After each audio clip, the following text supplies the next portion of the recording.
This is the first emergency podcast or broadcast I have ever done. I read a book in 1984 called The Grunge of Giants by Dr. R. Buckminster Fuller. I don't recommend it.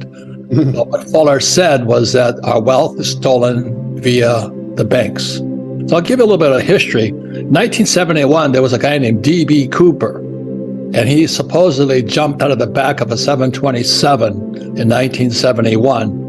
And his alias was D.B. Cooper. Remember those initials, D.B. Cooper, because what it stands for is deception, betrayal, collusion. Deception, betrayal, and collusion. So what's going on today is deception, betrayal, and collusion.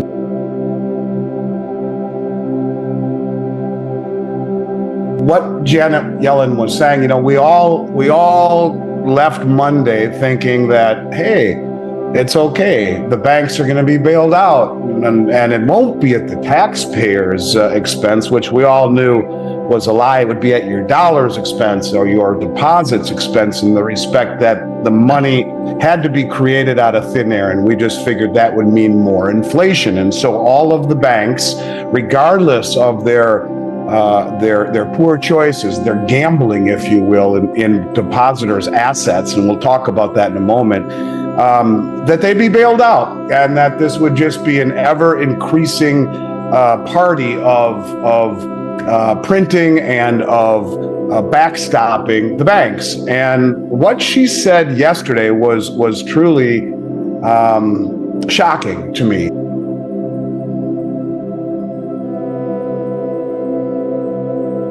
It's about how the central banks of the world, besides they're not really banks, they're really Marxist, they're central, but they're not really banks, how they collude. And they collude with big companies like BlackRock. Deception, betrayal, collusion. Treasury Secretary Janet Yellen, this is collusion. She was also head of the Fed, and now she's head of the Treasury. Any collusion there? And so our economy is crashing at high speed. We're being set up right now, one of the biggest changes in world history. The way the dollar is set up, the dollar always loses money. It's called Triffin's dilemma. If you're the reserve currency of the world, the dollar always loses value because debt always goes up. So the Fed has to keep printing, the Treasury has to keep printing. And that's why if you read Rich Dad, Poor Dad, which came out 25 years ago, it said the rich don't work for money, rich don't save money. Because the dollar is fake. The US dollar is fake. All currencies are fake. So people talk about, well, this, the euro's getting stronger. To me, it's all bullshit. I want resources. I want gold, silver, oil. That's what, and today, Bitcoin. The only banks that will be bailed out will be those banks that have the approval of the majority of the FDIC board, the majority of the Federal Reserve Board, and Janet Yellen herself. Those are the only ones that will be bailed out. In other words, those banks, she said, that in our minds are too big to fail, the systemically too big to fail banks. In essence, what she was saying was that all of those smaller banks are dead on arrival. They won't be bailed out. And if they're not deemed to be systemically important, then they will have no backstopping. And what that is basically doing is herding everyone into a pen of the 4, 5, 6 biggest commercial banks in the world, or in the United States, the Wells Fargos, the Bank of America, the Citi, the JP, the Goldman. All of them are going to be too big to fail, systemically too big to fail, interconnected with one another through a massive, massive amount of derivatives, whereby if they fail, they'll bring down the whole system. But the little banks who run into trouble, and we're going to talk about why they run into trouble in a moment, but those banks, no, they won't be bailed out, and too bad. And what that's going to do is collapse the entire small banking industry, the entire regional bank industry is going to collapse. Anybody who is into the stock market and real estate market right now, or even worse, somebody who believes in saving dollars or loonies, the Canadian dollar or yen or pesos, I don't know if you understand here that they're printing trillions of it. If they're going to print money and they're giving it to me now at under 2%, so I refinance those 5 houses. I think I'm going to pull out $1 million. And it doesn't affect the cash flow at all because the interest rates are so low, my personal cash flow. But I'm just going to buy more stuff. I am going to buy another apartment house in Austin.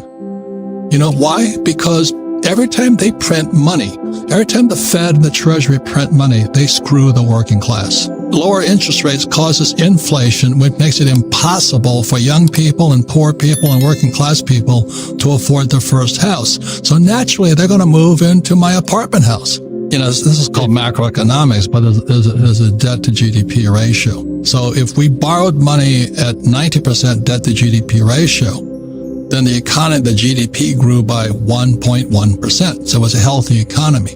When COVID hit, it was 106%. And then today it's 130%. So when I look at any decision I'm going to make first, I'm going to look macro. So when I see 130% debt to GDP ratio and 90% is healthy, we're sick. It's important to understand something. So all of these banks over the last several years have accumulated with the deposits that they received since the president was able to remove all of the reserve requirements during the pandemic to zero. So most of these banks have virtually nothing in the way of currency on hand. And because they would take these deposits that came in from the depositors and they would buy bonds with them, typically treasuries and in many cases mortgage-backed securities at rates above what they were paying, of course, to the depositors, but in what was typically considered safe places to be. The problem is all of those bonds have an average maturity or an average yield rather of about 2 to 2.5% and long maturities. And so the problem is that since interest rates have risen closer to 5%, every one of those bonds in their portfolio have lost 50% or more of their value. Now, the banking regulations say that they don't have to mark those to market until they sell them. And so they have a whole balance sheet filled with toxic assets that have lost over half their value or more. So in the case of SVC, when you saw a run on the bank, for whatever reason, you get people running on the bank because there's so little cash, the reserve requirements have been slashed to nothing. These banks are forced to sell their bonds at a huge loss in order to meet customer demands to get their money back. And if enough people redeem or withdraw their money, and the banks are forced to liquidate their bond holdings, which have been eviscerated by rising rates, then as we saw last week,